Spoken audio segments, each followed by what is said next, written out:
Disclaimer. दोस्तों, ये कहानी केवल एक काल्पनिक रचना है। ये केवल लेखक के द्वारा रची गई यह एक कहानी है। इसका वास्तविक जीवन से कोई भी संबंध नहीं है। कृपया आप कहानियों को केवल मनोरंजन की दृष्टि से ही सुने, और साथ ही अगर आप इस चैनल नॉवल स्टोरी 2.6 पर पहली बार आए हैं तो चैनल को सब्सक्राइब और वीडियो को भर भर लाइक करना ना भूलें। धन्यवाद। एपिसोड 13। माया ने एक बार अपनी नेक को हल्का सा लेफ्ट राइट साइड घुमाया और दूसरे ही पल थोड़ा सा आगे बढ़ वेटर की ट्रे से वाइन की बोतल अपने हाथ में उठा ली। कोई कुछ समझता इससे पहले ही माया ने वो बोतल सीधे कामिनी के सर पर दे मारी। बोतल टूटने की आवाज के साथ कामिनी की चीख आहा पूरे मेंशन में गूंज गई। माया लाल आंखों से कामिनी को देख रही थी, जो अपना सर पकड़े खड़ी थी। उसके दोनों हाथ अपने सर पर थे और उसके सर से लगातार खून बह रहा था। खून उसके मुंह पर लग चुका था। उसका पूरा मुंह खून से भर गया था। बोतल टूटकर नीचे गिर गई और उसके कुछ कांच कामिनी के सर में चुभ गए थे। माया के इस एक्शन से सब एकदम से हैरान रह गए। इधर अभिमान और आरशी तो बर्फ की तरह अपनी जगह जम गए। उन्हें अपनी आंखों पर विश्वास नहीं हो रहा था कि उन्होंने जो अभी अभी देखा क्या वो सच है या फिर उनका कोई सपना। वीरेन और सुमित्रा का भी यही रिएक्शन था। उनके कदम भी अपनी जगह जम चुके थे।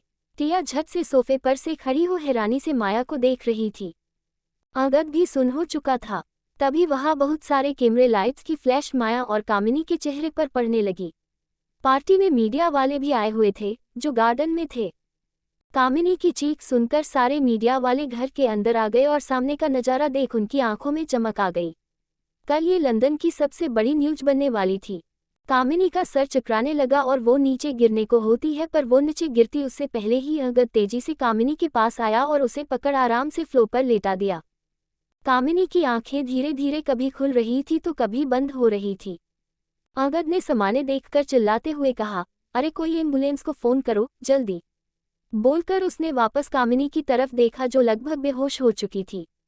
लगातार कैमरों की लाइट्स चेहरे पर पड़ने से माया को इरिटेशन होने लगी थी। वो चिल्लाकर बोली, अरे बंद करो, यहाँ कोई मूवी का सीन नहीं चल रहा है जो डायरेक्टर की तरह आ गए पिक्चर क्लिक करने। बोलते हुए माया ने गुस्से से मीडिया वालों की तरफ देखा। माया की बात सुनकर मीडिया वालों ने अपने कैमरे नीचे कर लिए। एक लड़की जो रिपोर्टर थी वो हल्के गुस्से में बोली, मैम ये आप हमसे किस तरह बात कर रही है? आपको पता भी है हम कौन हैं? माया बीच में बोली, तुम कौन हो ये मुझे नहीं, तुम्हारे माँ बाप को पता होगा। ये सवाल तुम उनसे करो तो बेहतर होगा, और रही तुम्हारे प्रोफेशन की बात तो तुम सबके हाथों में ये कैमरे और ये माइक देखकर बच्चा भी बता देगा कि तुम सब कौन हो। बोलते हुए उसके फेस पर बोरियत साफ नजर आ रही थी। ये सुनते ही उस लड़की के पास आगे कुछ बोलने को मिला ही नहीं। उसने चारों तरफ देखा, सब हैरानी से माया को ही देख रहे थे, जिसने कामिनी का सर फोड़ दिया, और उसके बाद भी उसका रिएक्शन एकदम नॉर्मल था। उसे देखकर लग रहा था जैसे उसे अपने किए कांड पर कोई रिग्रेट ना हो। अगद ने गुस्से से माया को देखा और दांत पिसकर बोला, तुम्हें तो मैं देख लूंगा। मेरी मॉम को मारकर अच्छा नहीं किया तुमने। अभी जब पुलिस आएगी ना तब तुम्हारी ये सारी हेकड़ी निकल जाएगी।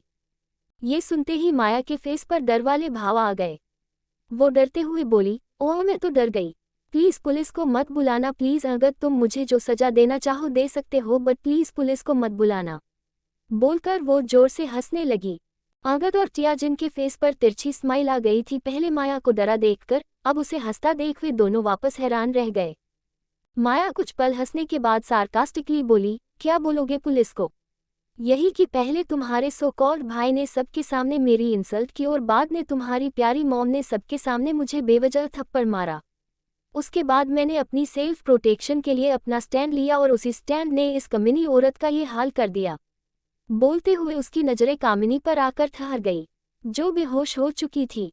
उसके सर से अभी भी खून रिस रहा था और उसका बेटा उसे हॉस्पिटल ले जाने के बजाय माया से आर्ग्यूमेंट करने में लगा हुआ था। अगद तेज आवाज में बोला, जुबान संभाल कर बात करो, इनका नाम कमिनी नहीं कामिनी है। माया झट से बोली, क्या फर्क पड़ता है कमिनी हो या कामिनी, नेचर से तो ये कमिनी ही है। अगद ने गुस्से से लाल आंखों से माया को देखा और तेज आवाज में बोला, तुम्हें ये सब महंगा पड़ेगा। आई नो मैंने तुमसे शादी करने से मना कर दिया, तब तुम ये सब ड्रामा कर रही हो ताकि तुम मेरी नज़रों में आ सको। Let me make one thing clear to you right now, तुम कुछ भी कर लो पर तुम्हारी औकात मेरी नज़रों में वही रहेगी जो पहले थी। ये सुनते ही माया के लब मुस्कुरा उठे।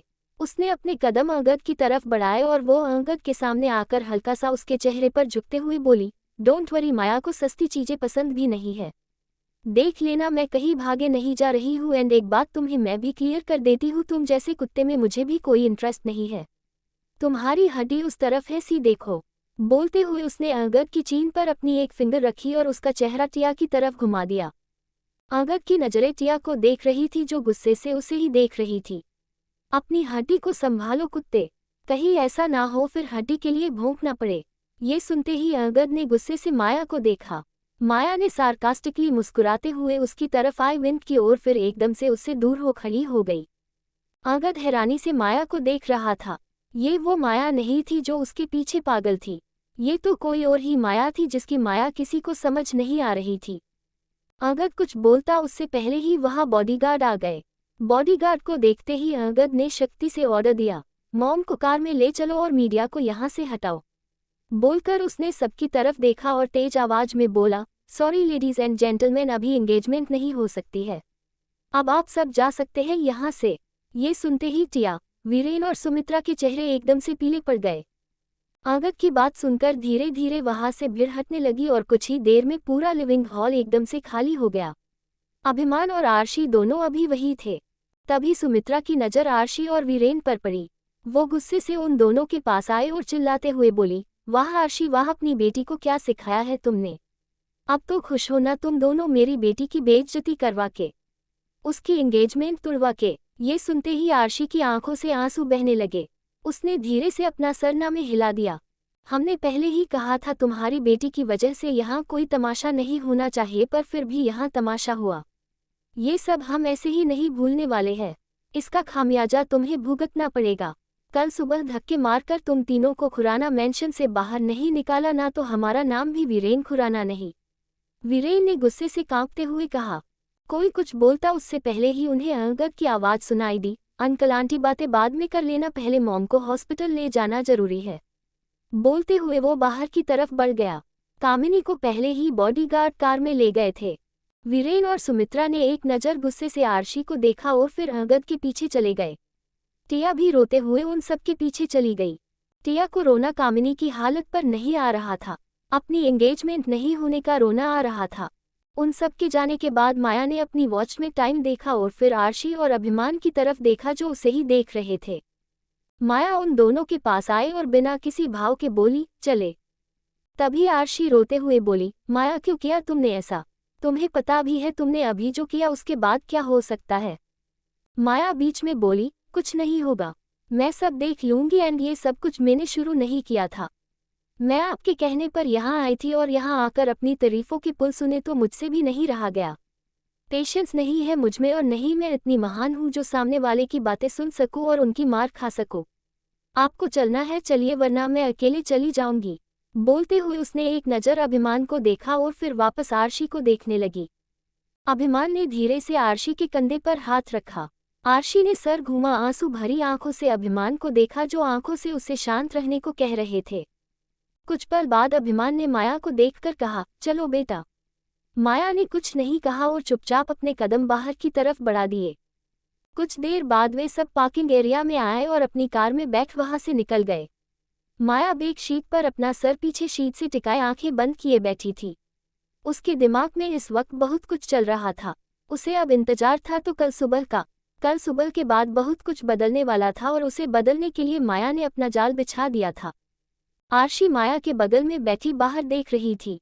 उसे टेंशन और घबराहट हो रही थी।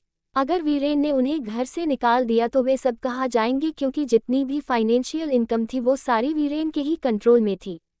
उनके पास कुछ नहीं था और नहीं उन्होंने कभी इस चीज़ का विरोध किया था।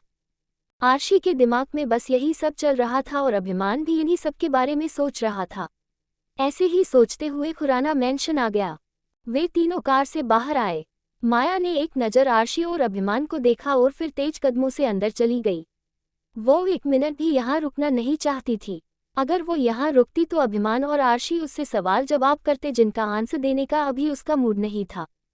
आरशी और अभिमान दोनों बस माया को जाते देखते रह गए। अभिमान ने एक गहरी सांस ली और आरशी की तरफ देखकर बोले, चले। ये सुनते ही आरशी ने सर घुमा, अभिमान को देखा और फिर धीरे से अपना सर हाँ में हिला दिया। वे दोनों भी मेंशन के अंदर चले गए। माया अपने रूम की बालकनी में खड़ी कॉल पर किसी से बात कर रही थी। वो सामने देखते हुए बिना किसी एक्सप्रेशन के बोली, कल सुबह तक सारा काम हो जाना चाहिए और जब आपको बुलाया जाए तो सारे डॉक्यूमेंट लेकर यहाँ आ जाना। ध्यान रहे कोई गलती ना हो और हाँ, मीडिया वालों को संभाल लेना। जो न्यूज मैंने बताई है वही कल के न्यूज की हेडलाइन होनी चाहिए। बोलते हुए उसके फेस पर क्रीपी स्माइल छाई हुई थी। तभी दूसरी तरफ से किसी आदमी की आवाज आए, ओके मैम, समझ गया, आपका काम हो जाएगा। माया रेलिंग पर अपना एक हाथ टिका हल्का सा उस पर झुकते हुए बोली, मम इट्स गुड फॉर यू। बोलकर उसने कॉल कट कर दिया। माया ने अपने दोनों हाथ रेलिंग पर रख लिए। उसकी नजरें बाहर पसरे गहरे अंधेरे को देख रही थी। ठंडी हवा चल रही थी जिसमें माया के बाल हवा में उड़ रहे थे और कुछ बाल उसके फेस पर आ रहे थे। चांद की रोशनी में माया का खूबसूरत चेहरा धमक रहा था। उसके होंठों पर छाई डेंजर स्माइल उसे किल लुक दे रही थी। दूसरी तरफ जर्मनी, बर्लिन, रात 8 बजे। जर्मनी की राजधानी और उसके सबसे बड़े शहर बर्लिन के घने जंगल में इस वक्त जोर का शोर मचा हुआ था। कुछ लोगों के जूतों की आवाज तेजी से आ रही थी जिससे वहां पेड़ों पर बैठे पक्षी उड़कर दूसरी तरफ भाग रहे थे। उन जूतों की आवाज सुनकर ही पता चल रहा था कि कोई अपनी जान बचाकर भाग रहा है। एपिसोड 14। दूसरी तरफ जर्मनी, बर्लिन, रात 8 बजे। जर्मनी की राजधानी और उसके सबसे बड़े शहर बर्लिन के घने जंगल में इस वक्त जोर का शोर मचा हुआ था। कुछ लोगों के जूतों की आवाज तेजी से आ रही थी जिससे वहां पेड़ों पर बैठे पक्षी उड़कर दूसरी तरफ भाग रहे थे। उन जूतों की आवाज सुनकर ही पता चल रहा था कि कोई अपनी जान बचाकर भाग रहा है। उन सब के पीछे एक आदमी के तेजी से भागने के जूतों की आवाज आ रही थी। कुछ आदमी तेजी से भागते हुए पीछे मुड़ मुड़कर देख रहे थे। उन सब के चेहरे पर खौफ नजर आ रहा था। अंधेरा होने की वजह से उन सब का चेहरा तो नजर नहीं आ रहा था, पर चांद की पेड़ों से छनकर आती रोशनी में उनके फेस एक्सप्रेशन कुछ दिखाई दे रहे थे। तभी अचानक पीछे से एक चाकू आकर उन भागते हुए एक आदमी की पीठ पर लगा। वो एकदम से चीख पड़ा और अपनी पीठ पर हाथ रखते हुए वो मुंह के बल नीचे गिर गया। अपने साथी की चीख सुनकर भाग रहे उन 5 आदमियों ने पलटकर उस आदमी को देखा जो दर्द में तड़पता हुए चिल्ला रहा था। उन सब के चेहरे जो पहले ही खौफ से कांप रहे थे, वे और ज्यादा कांपने लगे। उन सब के चेहरे एकदम से पीले पड़ गए। तभी उन्हें होश आया और वे वापस तेजी से दौड़ने लगे। तभी एक शख्स जो उन सब के पीछे आ रहा था, उसकी काली आंखें अंधेरे से भी गहरी थी, वो सामने उन आदमियों पर टिकी हुई थी। उसके होंठों पर छाई डेंजर स्माइल जो उन सब आदमियों को और ज्यादा डरा रही थी। वो शख्स उस नीचे गिरे आदमी के पास आया और उसकी पीठ से चाकू निकाल उसकी नेक में धंसा दिया। उसकी नेक से खून का तेज फव्वारा निकल गया।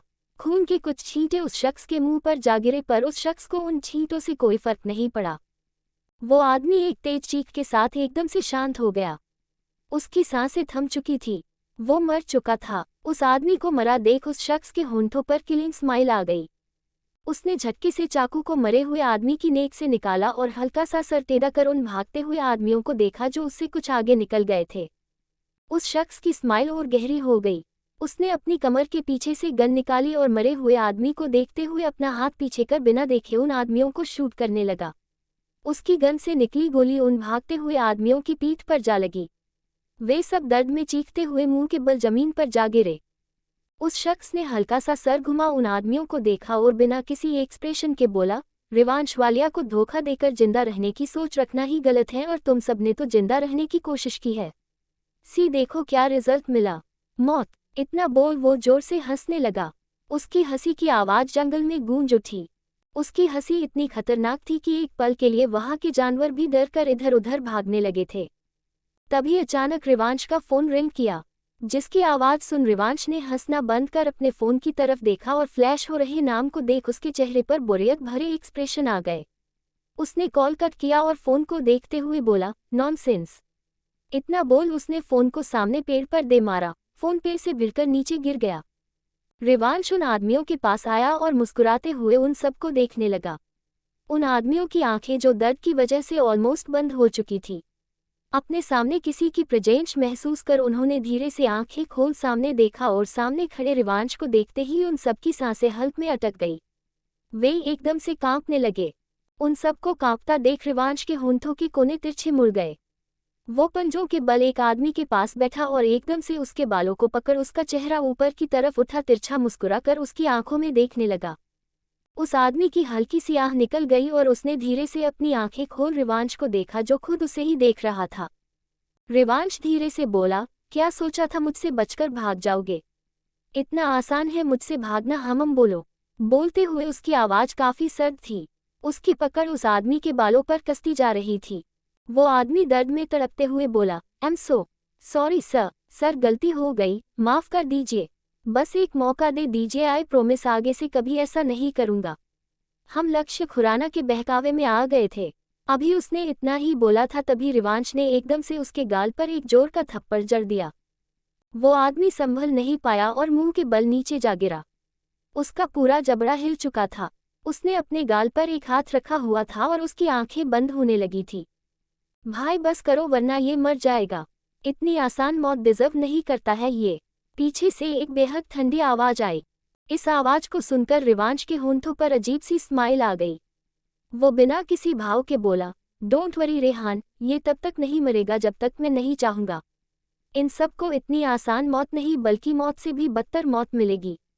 आखिर लक्ष्य खुराना को भी तो पता चलना चाहिए, वो जिसके साथ ये चिप गेम खेल रहा है वो खेल मैंने कब का खेलकर छोड़ दिया है। बोलकर वो तिरछा मुस्कुरा दिया। रिवांश की बात सुनकर रेहान के होंठों पर भी किलर स्माइल आ गई। रिवांश खड़ा हुआ और उसने रेहान की तरफ देखा जो अपने दोनों हाथ पेंट की पॉकेट में डाले खड़ा उसे ही देख रहा था। रेहान के पीछे ब्लैक यूनिफॉर्म पहने बहुत सारे बॉडीगार्ड खड़े थे जिनके फेस पर भी कोई एक्सप्रेशन नहीं थे। रिवांश ऑर्डर देने वाली टोन में बोला, बेसमेंट में ले चलो इन्हें और वहां ले जाकर अच्छे से खातिरदारी करो। ध्यान रहे इनकी खातिरदारी में कोई कमी नहीं रहनी चाहिए। बोलते हुए उसकी नजरें बॉडीगार्ड पर टिकी हुई थी। बॉडीगार्ड ने तुरंत अपना सर हाँ में हिलाते हुए कहा, ओके सर, समझ गए। बोलकर वे उन आदमियों के पास आए और उन्हें उठा अपने साथ कार की तरफ ले गए जो उनसे कुछ दूर सड़क पर खड़ी थी। भाई चले, रेहान ने रिवांश को देखते हुए कहा। रिवांश ने धीरे से अपना सर हिला दिया और उसके बाद वे दोनों भी सड़क की तरफ चले गए। कुछ देर बाद बलिन की सुनसान सड़क पर 10-12 कारों का काफिला चल रहा था। सबसे आगे की कार में रिवांश और रेहान बैठे थे और पीछे की कारों में बॉडीगार्ड जो रिवांश और रेहान की सेफ्टी के लिए उनके पीछे थे। कुछ देर बाद रिवांश की कार एक बड़े से मैंशन के बाहर आकर रुकी। अंधेरी रात में भी वो मैंशन स्टार की तरह लाइटों से जगमगा रहा था। रिवांश कार से बाहर आया और तेज कदमों से मैंशन के अंदर बढ़ गया। उसी के पीछे रेहान भी मैंशन के अंदर चला गया। वे दोनों लिविंग हॉल में आए और स्टेयर से होते हुए ऊपर अपने रूम की तरफ जाने लगे। तभी उन्हें पीछे से किसी के चिल्लाने की आवाज सुनाई दी, भाई आज फिर किसे मारकर आए हो आप? यार आपको गॉड ने अर्थ का वेट कम करने के लिए ही अर्थ पर भेजा है क्या? या फिर आप उनसे बाय मिस्टेक बन गए? ये सुनते ही रिवांश के चलते कदम रुक गए। उसने हल्का सा सर टेढ़ा कर सोफे की तरफ देखा जहां 18 साल का एक लड़का बैठा उसे ही देख रहा था। छोटे, अपने वर्ड्स को कंट्रोल में रखो वरना कहीं ऐसा न हो तुम्हारे मुंह से बाय मिस्टेक जुबान गायब हो जाए। बोलकर वो वापस स्टेयर की तरफ जाने लगा। तभी एक बार फिर सोफे पर बैठा लड़का बोला, भाई आप मुझे नहीं डरा सकते हो, वरना मैं आपकी और रेहान भाई की शिकायत दादू से कर दूंगा, उसके बाद आगे जो होगा उसके। अभी उसने इतना ही बोला था तभी वहां गन शॉट की आवाज गूंज आई। रिवांश सामने देखकर स्टेयर चढ़ते हुए सोफे की तरफ अपनी गन चला रहा था। उसकी गन से निकली गोली सोफे पर बैठे लड़के के आसपास सोफे पर लग रही थी। एक गोली सोफे के सामने रखी कॉफी टेबल पर लगी जिससे वो टूटकर उसके कांच वही बिखर गए।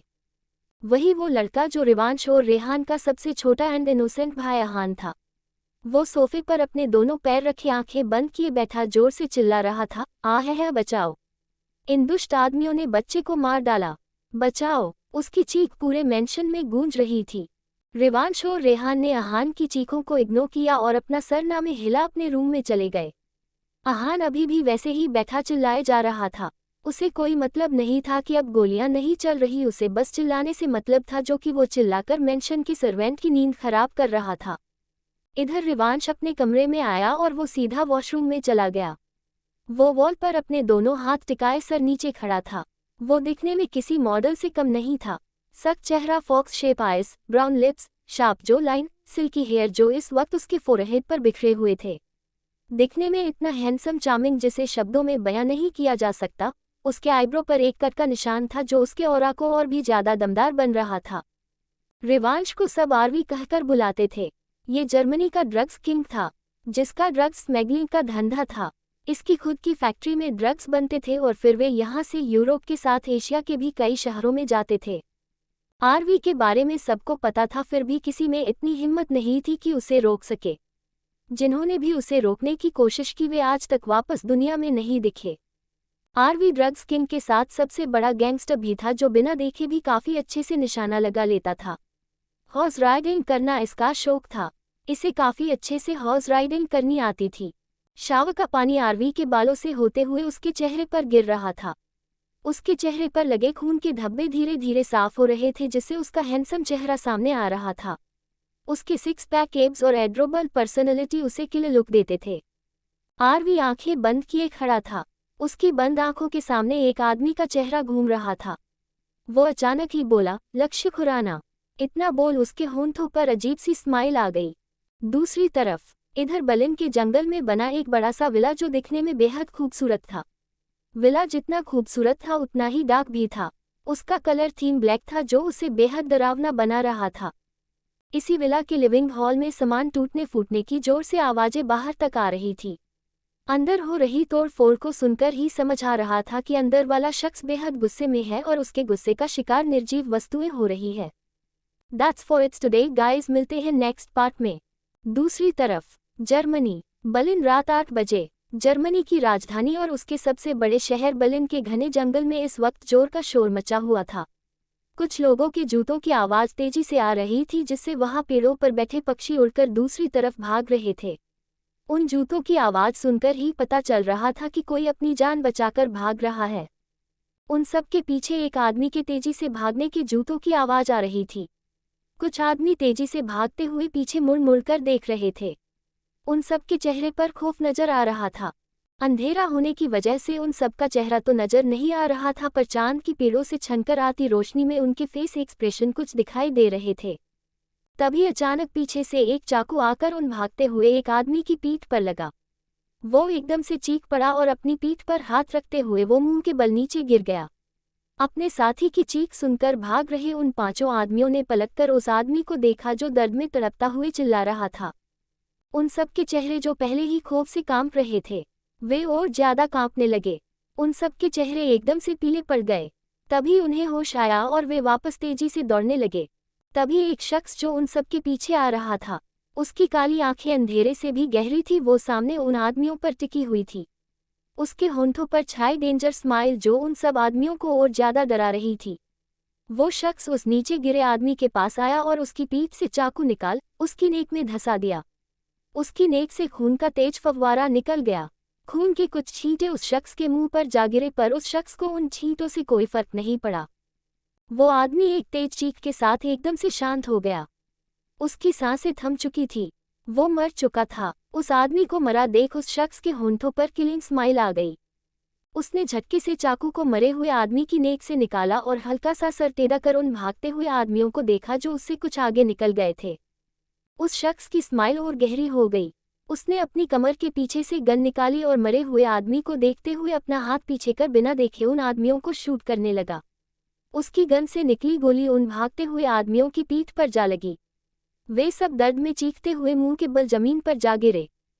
उस शख्स ने हल्का सा सर घुमा उन आदमियों को देखा और बिना किसी एक्सप्रेशन के बोला, रिवांश वालिया को धोखा देकर जिंदा रहने की सोच रखना ही गलत है और तुम सबने तो जिंदा रहने की कोशिश की है।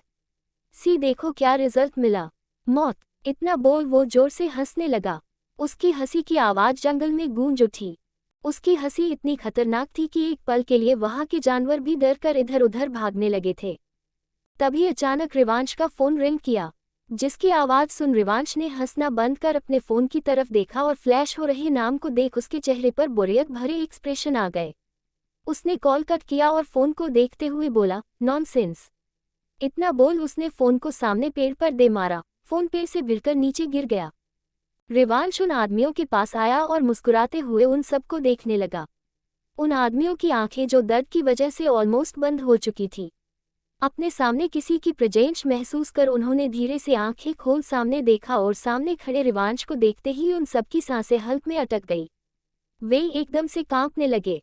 उन सबको कांपता देख रिवांश के होंठों के कोने तिरछे मुड़ गए। वो पंजों के बल एक आदमी के पास बैठा और एकदम से उसके बालों को पकड़ उसका चेहरा ऊपर की तरफ उठा, तिरछा मुस्कुराकर उसकी आंखों में देखने लगा। उस आदमी की हल्की सी आह निकल गई और उसने धीरे से अपनी आंखें खोल रिवांश को देखा, जो खुद उसे ही देख रहा था। रिवांश धीरे से बोला, क्या सोचा था मुझसे बचकर भाग जाओगे? इतना आसान है मुझसे भागना? हम बोलो। बोलते हुए उसकी आवाज काफी सर्द थी। उसकी पकड़ उस आदमी के बालों पर कसती जा रही थी। वो आदमी दर्द में तड़पते हुए बोला, "I'm so सॉरी सर, गलती हो गई, माफ कर दीजिए। बस एक मौका दे दीजिए, आई प्रॉमिस आगे से कभी ऐसा नहीं करूंगा।" हम लक्ष्य खुराना के बहकावे में आ गए थे। अभी उसने इतना ही बोला था, तभी रिवांश ने एकदम से उसके गाल पर एक जोर का थप्पड़ जड़ दिया। वो आदमी संभल नहीं पाया और मुंह के बल नीचे जा गिरा। उसका पूरा जबड़ा हिल चुका था। उसने अपने गाल पर एक हाथ रखा हुआ था और उसकी आंखें बंद होने लगी थी। भाई बस करो वरना ये मर जाएगा। इतनी आसान मौत डिजर्व नहीं करता है ये। पीछे से एक बेहद ठंडी आवाज आई। इस आवाज को सुनकर रिवांश के होंठों पर अजीब सी स्माइल आ गई। वो बिना किसी भाव के बोला, डोंट वरी रेहान, ये तब तक नहीं मरेगा जब तक मैं नहीं चाहूंगा। इन सबको इतनी आसान मौत नहीं बल्कि मौत से भी बदतर मौत मिलेगी। आखिर लक्ष्य खुराना को भी तो पता चलना चाहिए, वो जिसके साथ ये चिप गेम खेल रहा है वो खेल मैंने कब का खेलकर छोड़ दिया है। बोलकर वो तिरछा मुस्कुरा दिया। रिवांश की बात सुनकर रेहान के होंठों पर भी किलर स्माइल आ गई। रिवांश खड़ा हुआ और उसने रेहान की तरफ देखा, जो अपने दोनों हाथ पेंट की पॉकेट में डाले खड़ा उसे ही देख रहा था। रेहान के पीछे ब्लैक यूनिफॉर्म पहने बहुत सारे बॉडीगार्ड खड़े थे, जिनके फेस पर भी कोई एक्सप्रेशन नहीं थे। रिवांश ऑर्डर देने वाली टोन में बोला, बेसमेंट में ले चलो इन्हें और वहां ले जाकर अच्छे से खातिरदारी करो। ध्यान रहे इनकी खातिरदारी में कोई कमी नहीं रहनी चाहिए। बोलते हुए उसकी नजरें बॉडीगार्ड पर टिकी हुई थी। बॉडीगार्ड ने तुरंत अपना सर हाँ में हिलाते हुए कहा, ओके सर, समझ गए। बोलकर वे उन आदमियों के पास आए और उन्हें उठा अपने साथ कार की तरफ ले गए, जो उनसे कुछ दूर सड़क पर खड़ी थी। भाई चले, रेहान ने रिवांश को देखते हुए कहा। रिवांश ने धीरे से अपना सर हिला दिया और उसके बाद वे दोनों भी सड़क की तरफ चले गए। कुछ देर बाद बलिन की सुनसान सड़क पर 10-12 कारों का काफिला चल रहा था। सबसे आगे की कार में रिवांश और रेहान बैठे थे और पीछे की कारों में बॉडीगार्ड, जो रिवांश और रेहान की सेफ्टी के लिए उनके पीछे थे। कुछ देर बाद रिवांश की कार एक बड़े से मैंशन के बाहर आकर रुकी। अंधेरी रात में भी वो मैंशन स्टार की तरह लाइटों से जगमगा रहा था। रिवांश कार से बाहर आया और तेज कदमों से मैंशन के अंदर बढ़ गया। उसी के पीछे रेहान भी मैंशन के अंदर चला गया। वे दोनों लिविंग हॉल में आए और स्टेयर से होते हुए ऊपर अपने रूम की तरफ जाने लगे। तभी उन्हें पीछे से किसी के चिल्लाने की आवाज सुनाई दी, भाई आज फिर किसे मारकर आए हो आप? यार आपको गॉड ने अर्थ का वेट कम करने के लिए ही अर्थ पर भेजा है क्या? या फिर आप उनसे बाय मिस्टेक बन गए? ये सुनते ही रिवांश के चलते कदम रुक गए। उसने हल्का सा सर टेढ़ा कर सोफे की तरफ देखा, जहां 18 साल का एक लड़का बैठा उसे ही देख रहा था। छोटे, अपने वर्ड्स को कंट्रोल में रखो वरना कहीं ऐसा न हो तुम्हारे मुंह से बाय मिस्टेक जुबान गायब हो जाए।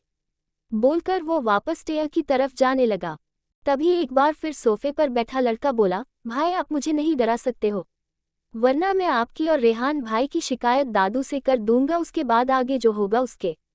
अभी उसने इतना ही बोला था, तभी वहां गन शॉट की आवाज गूंज आई। रिवांश सामने देखकर स्टेयर चढ़ते हुए सोफे की तरफ अपनी गन चला रहा था। उसकी गन से निकली गोली सोफे पर बैठे लड़के के आसपास सोफे पर लग रही थी। एक गोली सोफे के सामने रखी कॉफी टेबल पर लगी, जिससे वो टूटकर उसके कांच वही बिखर गए। वही वो लड़का जो रिवांश और रेहान का सबसे छोटा एंड इनोसेंट भाई अहान था। वो सोफे पर अपने दोनों पैर रखे आंखें बंद किए बैठा जोर से चिल्ला रहा था, है बचाओ, इन दुष्ट आदमियों ने बच्चे को मार डाला, बचाओ। उसकी चीख पूरे मेंशन में गूंज रही थी। रिवांश और रेहान ने अहान की चीखों को इग्नोर किया और अपना सरना में हिला अपने रूम में चले गए। अहान अभी भी वैसे ही बैठा चिल्लाए जा रहा था। उसे कोई मतलब नहीं था कि अब गोलियां नहीं चल रही, उसे बस चिल्लाने से मतलब था, जो कि वो चिल्लाकर मेंशन के सर्वेंट की नींद खराब कर रहा था। इधर रिवांश अपने कमरे में आया और वो सीधा वॉशरूम में चला गया। वो वॉल पर अपने दोनों हाथ टिकाए सर नीचे खड़ा था। वो दिखने में किसी मॉडल से कम नहीं था। सख्त चेहरा, fox shape eyes, brown lips, sharp jaw line, silky hair जो इस वक्त उसके फोरहेड पर बिखरे हुए थे। दिखने में इतना हैंडसम चार्मिंग जिसे शब्दों में बयां नहीं किया जा सकता।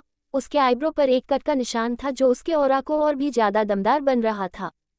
रिवांश को सब आरवी कहकर बुलाते थे। ये जर्मनी का ड्रग्स किंग था, जिसका ड्रग्स स्मगलिंग का धंधा था। इसकी खुद की फैक्ट्री में ड्रग्स बनते थे और फिर वे यहाँ से यूरोप के साथ एशिया के भी कई शहरों में जाते थे। आरवी के बारे में सबको पता था, फिर भी किसी में इतनी हिम्मत नहीं थी कि उसे रोक सके। जिन्होंने भी उसे रोकने की कोशिश की वे आज तक वापस दुनिया में नहीं दिखे।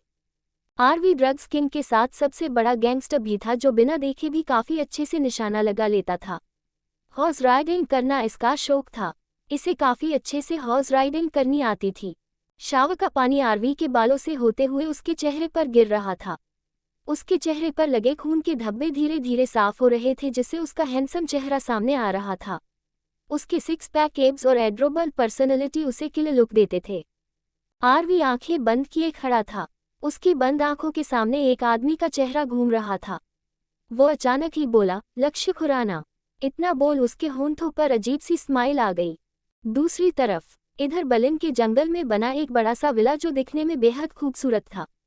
विला जितना खूबसूरत था उतना ही डार्क भी था। उसका कलर थीम ब्लैक था जो उसे बेहद डरावना बना रहा था।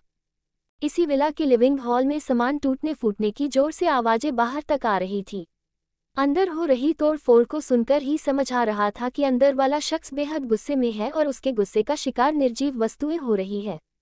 एपिसोड 15। दूसरी तरफ इधर बलिन के जंगल में बना एक बड़ा सा विला जो दिखने में बेहद खूबसूरत था। विला जितना खूबसूरत था उतना ही डार्क भी था। उसका कलर थीम ब्लैक था जो उसे बेहद डरावना बना रहा था। इसी विला के लिविंग हॉल में सामान टूटने फूटने की जोर से आवाजें बाहर तक आ रही थी। अंदर हो रही तोड़ फोड़ को सुनकर ही समझ आ रहा था कि अंदर वाला शख्स बेहद गुस्से में है और उसके गुस्से का शिकार निर्जीव वस्तुएं हो रही है। इधर अंदर हॉल में एक शख्स जिसकी उम्र 25 के आसपास होगी। वो दिखने में एक अट्रैक्टिव बॉडी का मालिक था। उसका हैंडसम चेहरा जो इस वक्त गुस्से और नफरत से कांप रहा था, जिससे वो बहुत भयानक लग रहा था। उस शख्स ने अपने सामने रखी कॉफी टेबल को लात मार साइड में गिरा दिया। टेबल टूट गया और उसके टुकड़े चारों तरफ बिखर गए। उस शख्स ने चिल्लाते हुए कहा, रिवांश वालिया, तुम्हें तो मैं छोड़ूंगा नहीं। कोई ना कोई तो कमजोरी होगी तुम्हारी भी। बस एक बार मेरे हाथ तुम्हारी कमजोरी लग जाए, उसके बाद बताता हूँ तुम्हें कि लक्ष्य खुराना क्या चीज़ है। मेरी बिल्डिंग को जलाकर अच्छा नहीं किया तुमने, यू विल हैव टू पे फॉर इट। बोलते हुए उसका चेहरा गुस्से से कांप रहा था। वो अभी बोल ही रहा था तभी लक्ष्य का कॉल रिंग किया, जिसकी आवाज़ सुन उसने अपनी पैंट की पॉकेट से फ़ोन निकाल उसमें शो हो रहे नाम को देखा और फिर जल्दी से कॉल रिसीव कर लिया। तभी दूसरी तरफ से किसी की आवाज़ आई, सर आपको आरवी की कमजोरी चाहिए थी ना? मिल गई हमें उसकी कमजोरी, उसकी बहन जो आज ही लंदन से बलिन आ रही है। वो अपने भाई को सरप्राइज देने के लिए यहाँ आ रही है। आप कहे तो हम उसकी सरप्राइज देने में थोड़ी हेल्प कर दे। ये सुनते ही लक्ष्य का गुस्सा एकदम से शांत हो गया। उसके चेहरे पर डेविल स्माइल आ गई। वो उसी तरह मुस्कुराते हुए बोला, ऑफ कोर्स सरप्राइज तो बनता है अपने सबसे बड़े दुश्मन एंड उसकी सिस्टर के लिए। मैं आ रहा हूँ, बोलकर उसने कॉल कट कर दिया और तिरछा मुस्कुरा कर बोला, लगता है डेस्टिनेशन मेरे हक में है, तभी तो जो सोचा वो मिल गया। रिवांश वालिया की वीकनेस, उसकी प्यारी बहन को कौन बचाएगा मुझसे, बोलकर वो जोर से हंसने लगा। उसकी हंसी बेहद खतरनाक थी। कुछ पल ऐसे ही हंसने के बाद लक्ष्य वहां से बाहर निकल गया। वो पार्किंग एरिया में आया और अपनी कार में बैठ वहां से निकल गया। इधर बलिन एयरपोर्ट पर अभी अभी लंदन से आने वाली फ्लाइट लैंड हुई थी। एयरपोर्ट के बाहर सड़क के किनारे खड़ी एक खूबसूरत सी लड़की जिसने अपने कंधे पर बैग टांगा हुआ था। उसने ब्लू कलर की डंगरी ड्रेस पहनी थी। उसके ब्राउन बाल जो कमर तक लहरा रहे थे। दूध सा गोरा रंग, एज 19 साल, दिखने में मासूम और बेहद खूबसूरत, जिसे कोई एक बार देखे तो उससे कोई अपनी नजरें नहीं हटा पाए। उस लड़की के होंठों पर बड़ी सी स्माइल थी। वो मुस्कुरा रही थी। उसने मुस्कुराते हुए अपनी दोनों बाहें फैलाकर कहा, वेलकम टू बलिन रिवांशी, फाइनली 2 साल बाद मैं यहाँ आ ही गई भाई के पास। आई डोंट नो भाई का रिएक्शन कैसा होगा जब वो मुझे अपने समाने देखेंगे। आई थिंक सबसे पहले अपने उन चमचों को डांटेंगे कि उनके होते हुए मैं यहाँ अकेले कैसे आ गई। पर मैं तो रिवांशी हूँ, कहीं भी आ जा सकती हूँ अपनी मर्जी से। बोलते हुए उसके होंठों पर बड़ी सी स्माइल छाई हुई थी। कुछ पल बाद उसके समाने एक कैब आकर रुकी जो उसने पहले ही बुक कर दी थी। रिवांशी का ध्यान अपने फ़ोन में था। उसने एक नज़र कैब को देखा और फिर बैक सीट पर बैठ गई। उसके बैठते ही कैब ड्राइवर के होंठों पर अजीब सी स्माइल आ गई। उस कैब के वहां से निकलते ही 4-5 कार्स उसके पीछे निकल गई। उन कार में 3rd नंबर की कार में बैठा लक्ष्य अजीब तरह से होंठों से धुन बजाते हुए मुस्कुरा रहा था। उसकी स्माइल पॉजिटिव वाइब तो बिल्कुल नहीं दे रही थी। इधर लंदन में सुबह 8 बजे माया अपने रूम में थी, तभी उसे बाहर चिल्लाने और सामान फेंकने की आवाज़ सुनाई दी, जिसे सुन एक पल के लिए माया चौंक गई, पर दूसरे ही पल उसके फेस पर डेविल स्माइल आ गई। वो अंगड़ाए लेते हुए बोली, आह, लगता है सबको जल्दी लग रही है यहाँ से निकलने की, वेल अच्छा है, शुभ काम में देरी कैसी, बोलकर वो तिरछा मुस्कुरा दी। माया बेड से उठी और वो रूम से बाहर निकल सीधा नीचे लिविंग हॉल में आ गई। माया ने सामने देखा, जहां वीरेन गुस्से से अभिमान के रूम का सारा सामान निकाल कर बाहर हॉल में फेंक रहा था। वही आरशी रोते हुए वीरेन को सामान फेंकने से रोक रही थी। अभिमान भी वीरेन को रोकने की कोशिश कर रहे थे, पर वीरेन नहीं रुक रहा था। वीरेन गुस्से से आरशी को एक तरफ धक्का देते हुए बोले, छोड़ो मुझे, मैंने पहले ही तुम दोनों को वार्न किया था, पर तुमने मेरी बात को हल्के में ले लिया। अब निकलो मेरे घर से, तब तुम सबको पता चलेगा वीरेन खुराना से उलझने का नतीजा क्या होता है। वीरेन के धक्का देने से आरशी के कदम लड़खड़ा गए। वो गिरती तभी अभिमान ने जल्दी से आगे बढ़ पकड़ लिया। आरशी ने रोते हुए सर उठा अभिमान को देखा और उसका रोना और तेज हो गया। उधर सुमित्रा और दिया दोनों सोफे पर बैठी कुटिल स्माइल करते हुए आरशी और अभिमान को देख रही थी। उनके होंठों की स्माइल जाने का नाम नहीं ले रही थी। उन्हें देखकर लग रहा था जैसे वो ये सब बहुत एंजॉय कर रही है। माया जो अभी वहां आई थी, उसकी नज़रें सबसे पहले आरशी और अभिमान पर पड़ी। आरशी ने अपनी साड़ी का एक कोना कस के अपनी मुट्ठी में भरा हुआ था और उसकी वो मुट्ठी मुंह के पास थी। माया की नज़रें आरशी और अभिमान से होते हुए उनके नीचे गिरे सामान पर पड़ी। तभी उसकी नज़रें एक जगह आकर रुक गई। वो एकटक एक फोटो को देख रही थी, जो आरशी और अभिमान की वेडिंग की फोटो थी। उसका फोटो फ्रेम टूट चुका था और कांच के टुकड़े फोटो पर बिखरे हुए थे। माया का चेहरा एकदम से डार्क हो गया। उसने कस के अपने हाथों की मुट्ठियां बंद कर ली। माया ने धीरे से अपनी नेक को लेफ्ट राइट साइड घुमाया और तभी उसकी नज़रें वही एक कोने में पड़े एक लकड़ी के डंडे पर पड़ी। माया ने अपने कदम उस डंडे की तरफ बढ़ा दिए। उसने वो डंडा अपने हाथ में उठाया और फिर सामने पड़ी टेबल पर जोर से वो डंडा दे मारा। एक तेज आवाज के साथ वो कांच की टेबल टूट गई। उसके टुकड़े उछलकर हॉल के कई जगहों पर गिर गए। टेबल टूटने की आवाज सुन एक पल के लिए सब चौंक गए। वीरेन जो वापस अभिमान के कमरे में जा रहा था, उसने झट से पलटकर आवाज की डायरेक्शन में देखा और सामने खड़ी माया को देखते ही उसके फेस एक्सप्रेशन पूरी तरह बदल गए। उसका गुस्सा 1 मिनट में हवा हो गया। दिया और सुमित्रा की नजरें भी अचानक से माया पर पड़ी और उसे देखते उन दोनों की आंखें भी हैरानी से बड़ी हो गई। आरशी का रोना भी बंद हो गया और वो चुपचाप सामने माया को देखने लगी, जो गुस्से में बौखलाई हुई हॉल में रखे सारे सामान को तोड़-फोड़ रही थी। उसने अब तक 2-3 एंटीक पीस तोड़ दिए थे और वो अब ऊपर लगे बड़े से झूमर को देख रही थी, जिसके ऊपर डायमंड लगे हुए थे। उस झूमर की कीमत कई पाउंड थी। वीरेन ने वो झूमर अपने बिजनेस की 3 महीने की कमाई से अमेरिका से मंगाया था। वीरेन को तारीफों का बहुत शौक था और उसी शौक के चलते उसने ये झूमर अपने घर में लगवाया था। माया ने कुछ पल झूमर को देखा और फिर चारों तरफ देखने लगी। तभी उसकी नजरें वहीं पड़े 2 एंटीक पीस पर पड़ी। माया ने गुस्से से उन एंटीक पीस उठाया। कोई कुछ समझता उससे पहले ही माया ने वो एंटीक पीस ऊपर लगे झूमर पर दे मारे। झूमर कांच का था। एंटीक पीस लगते ही तेज आवाज के साथ वो टूटकर नीचे गिर गया। माया पहले ही वहां से साइड हट चुकी थी। झूमर गिरने की तेज आवाज पूरे खुराना मैंशन में गूंज गई। झूमर के कुछ कांच के टुकड़े वीरेन के पैरों के पास जा गिरे। आज के लिए बस इतना ही। कैसा लगा आज का एपिसोड कमेंट बॉक्स में जरूर बताना और हमारे चैनल नॉवल स्टोरी 2.6 को ऐसे ही सपोर्ट करते रहिएगा। धन्यवाद।